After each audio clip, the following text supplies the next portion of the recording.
What would happen if you could stop worrying so much about what your team was doing all day and instead focus in on what you're supposed to be doing to move your business forward? Sounds like a dream, but right now you're living the nightmare of having to overcoach, over-handhold, and over-check in on your team's work. Let's put an end to that and instead roll out super clear 5-hour work plans, drum beats, and more of my signature tools that drive accountability and self-sufficiency deep into your team. All you have to do is join a Leadership Lab program, and I'll help you turn your team troubles into triumphs. You'll be learning and growing alongside some peers that will become valuable business friends. So why not go beyond this podcast and join us? It could be the smartest thing you do this year. Book a call with me and see what program would best fit you over at the website, stackingyourteam.com/programs. Welcome back to part 2 of our Young Professionals Equipped for the World of Work. Last week, I shared a few stories ripped from the headlines about boomers being fed up with Gen X and Gen Z coworkers. And I also reminisced on how fed up I once was at people who were twice my age. You see, it really does work both ways. Different generations are often in conflict with one another until they recognize that the other has something to teach them. It's one thing to be annoyed with a family member. It's something altogether different on the job. And then it's even more difficult in small business because, as I've said here many times here on the podcast, in small business, everything is personal. So let's have a look at what's happening and see if we can help our young people to be better prepared to move into this next chapter of their lives, where they're building a career, preferably in your small business. And I'll also be sharing 5 things that you can do to help your younger team members better understand their value at work. Welcome to the Stacking Your Team podcast. Thanks for tuning in and following your curiosity to learn and honor your personal conviction to be the best leader you can be. On this podcast, you won't hear a bunch of theories presented by academics who haven't been in a workplace in years or ever, and you'll not hear from executives who are flush with capital, people, and pool tables in their cafeteria telling you how to build team culture. Nope. Why? Because you are a small business owner and you've built something great out of nothing. And through it all, you've learned that you need a team, but not just any team. I'm your host, Shelli Warren. I've led winning teams in retail, innovative technical teams at a Fortune 50 corporation for decades, not-for-profit boards, and in online business, and helped many remote teams win at work. And I can tell you that no one escapes team troubles, including me. These days, I'm the CEO of Stacking Your Team, where I teach and develop tools for small business owners so they can attract, retain, and develop their teams so the founder can step out of her day-to-day operation. I'm so happy you're here because we all know that the people side of running your business is often the most difficult, and the team that got you here may not be the team that gets you there. So come on, let's jump in to today's episode. Some of the glaring differences in the world of work today is that there is no guarantee of long-term employment. Our young people have seen their parents, aunts, and uncles lose long-standing careers through massive downsizing, and they lived through the disruption it caused their families or their friends' families. Is this part of why they have a lower level of loyalty to you? Maybe. Hybrid work and work from home options are a significant part of what type of work our young people want now. These options were scarce for their parents, but the pandemic shattered the long-standing belief that individuals couldn't be relied upon to maintain productivity when working remotely and beyond their direct supervision of their leaders. So it's not surprising that people will ask for and keep asking for these work styles. And many more small business owners are open to looking for a few opportunities to provide work from home days designed to match the needs of the business where it fits. But depending on the type of business and the services that you provide, it simply won't be an option for most people's roles. Another obvious difference between the way the world of work used to be and what it's morphed into is the level of comfortability some people have to push back on doing tasks and activities that they'd prefer not to do. I'm sure you've seen this. On one hand, I'm in awe of anyone who can stand defiantly and refuse to do something. Health and safety risks not included here, of course, because they don't want to do it, or they think that that task should be done by someone else, or even suggest to the business owner that she hire someone else to do these menial tasks. Yikes! My hair is on fire every time I hear about these interactions because I'm in awe of the confidence the person has in the situation. It begs me to ask the question about where their confidence comes from and where is that same level of confidence when they're being stretched to think more broadly about how best to achieve the results linked to their roles, or to be more creative about solving a problem, or take on the responsibility to train a peer. And they push back, stating that they're overwhelmed and couldn't possibly take on anything else. So I'm perplexed by their unwillingness to believe in themselves and their ability to lean into change because it's what the business and their peers need them to do right now.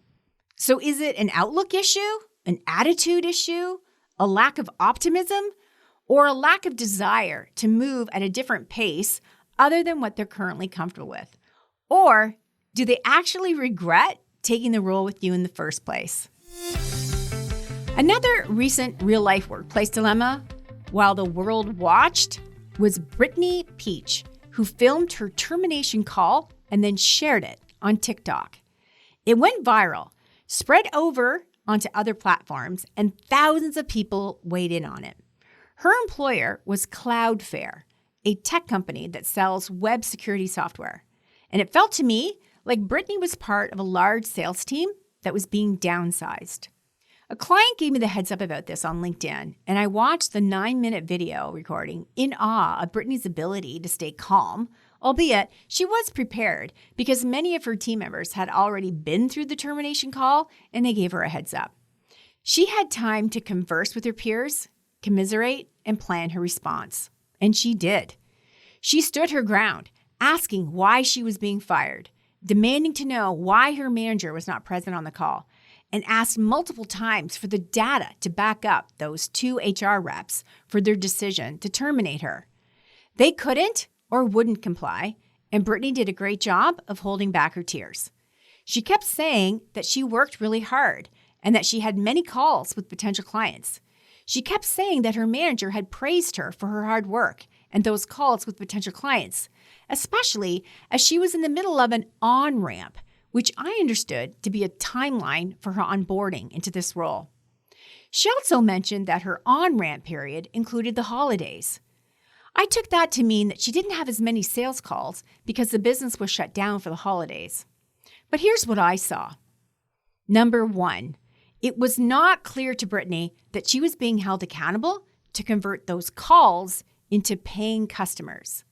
Number 2, her manager is a jerk because he failed Brittany and her peer group by not being crystal clear about what they were being paid to do. And number 3, those HR reps were so scripted and stayed at a definite arm's length away from anyone that they were having these termination calls with, that they came across as being AI avatars. There was a definite vibe that they were outsourced to host these termination calls. So brutal. So are you wondering what happened next? Well, first up, Cloudflare's CEO, Matthew Prince, responded to the viral video, taking to X, formerly Twitter, to write out a reply and say Brittany's video was painful to watch. He wrote, "We fired 40 salespeople out of over 1,500 in our go-to-market organization. That's a normal quarter." He went on to say, "When we're doing performance management right, we can often tell within 3 months or less of a sales hire, even during the holidays, whether they're going to be successful or not." He also said, "We think the right thing to do is to get people we know are unlikely to succeed off the team as quickly as possible so they can find the right place for them." He said a lot more, but that was the gist of it all. Oh, and this statement. "Firing Brittany That wasn't the mistake here. The mistake was not being more kind and humane as we did it. What else happened? Brittany got hundreds of requests to meet her to talk about potential job opportunities because people were impressed with her demeanor on the video. I'm guessing she found jobs for her besties too. But here's the watch out. I certainly hope that wherever Brittany ends up, that she keeps asking for clarification about what she's being paid to do, why it matters, and how best to do it. That way, she won't be blindsided again. But that will take people in leadership roles, training roles, and mentorship roles to host these kinds of conversations and offer tools and frameworks so the team member can gauge their own progress in addition to giving them straightforward feedback all the way through, not just once a year or once a quarter. So let's circle this all back to you. You are a small business owner who has young professionals on your team. Some of them are in leadership roles, and some of them are vying to be considered for promotions into those leadership roles. Some are outstanding and outperforming their peers, even their long-standing peers who've been with you for a while. Others are underperforming and confused about why things aren't going the way they want at work. One thing I'm sure you've seen with your underperforming team members is that they can often get self-esteem best practices mixed up with boundaries at work. Here's what I mean by that. In our personal lives, it's always a good idea to have boundaries that protect our mental well-being and our physical well-being too. Boundaries such as deciding not to smoke or overindulge in alcohol or ending certain relationships because you know it triggers anxious thoughts and self-doubt. Those are great boundaries to have, as they should become promises that you make to yourself and stay committed to as you move through different stages of your life to take better care of yourself. At work, putting up boundaries is different. Here's what I mean by that. Over the years, I've had a few men at work speak inappropriately to me out of anger, frustration, or worry, and I pushed back, putting up a boundary whereby I told them calmly that they might be able to talk to their sister or their wife like that, but they wouldn't be speaking to me like that, and reinforced that I was prepared to hold them accountable to it. They stopped every time. That kind of pushback was deemed reasonable, and the guys understood that it was the right thing to do for them and me. Now, here's a boundary that doesn't bode well at work. Telling your peers or leaders that you will not be available to work past your regular hours, so don't ask, ever. And yet often inform those same peers and leaders that you'll be flexing your hours this week due to a personal appointment. Can you see how tilted this is? It clearly demonstrates that you're not willing to be flexible for the needs of the business or your peers, but you expect them to be for you. No questions asked. Now, it's never easy to ask for what you feel you need, but we can do it in such a way that people are open to listening to your request. A common pushback from our young team members is all about workload and expectations. Most of them admit that they didn't really know what they were getting into, and many of them find it difficult to manage their time, tasks, and projects. So it's more about not having a way to do their work that keeps them feeling overwhelmed. Executive functioning skills are becoming more and more important to master outside of school. They're a must if you're going to feel competent and on top of your work plan. For some people who struggled with executive functioning skills in school and had an ed therapist to show them how to better manage their time and planning, it would be just as beneficial, maybe even more so, if they had an ed therapist to help them now too. Small business owners need to keep an eye out for this gap and consider bringing in an ed therapist to host lunch and learns or offer one-to-one coaching to help turn someone's performance around, improving how they feel at work and actually lessening their overwhelm. For most of us, regardless of our age, our past predicts our future. So if we were that type of person who excelled at sports and school because we had discipline, commitment, and drive, it's likely that we're going to be the same way at work. On the other hand, if we were the type of person who required others to push us, hold us accountable, and follow through, it's likely we're going to be the same way at work. That's why I'm such a fan of the paid trial and the paid project, and of course, those darn reference checks. We've got to find out before someone joins your team if you can predict their success and give them a chance to try you out too. So as we close out for today, let's talk about what you can do to help your young team members better understand their value at work. Number 1, provide 5-hour work plans that show them exactly what they're being paid to do. Not just the outcomes, but the requirements of your standards and workflows so that they know exactly what it takes to deliver the results that they're being held accountable to. Number 2, give each person a mentor who can have those straight-up conversations about what teamwork means at your workplace and what it looks like to be seen as a valuable team member with you versus their former employment or school experience. That mentor needs to act as a bridge between whatever life experiences they had and what it means now to be out in the world of work, earning a paycheck and a reputation. Thirdly, make it normal to talk about results, both individual and team results. And while you're at it, make it normal to talk about costs. What it costs to run the business every day, what it costs to keep the doors open, including what it costs to stay relevant in your niche. Remember, they're already worried about long-term career opportunities with you. So be transparent and optimistic about what the future looks like for all of you.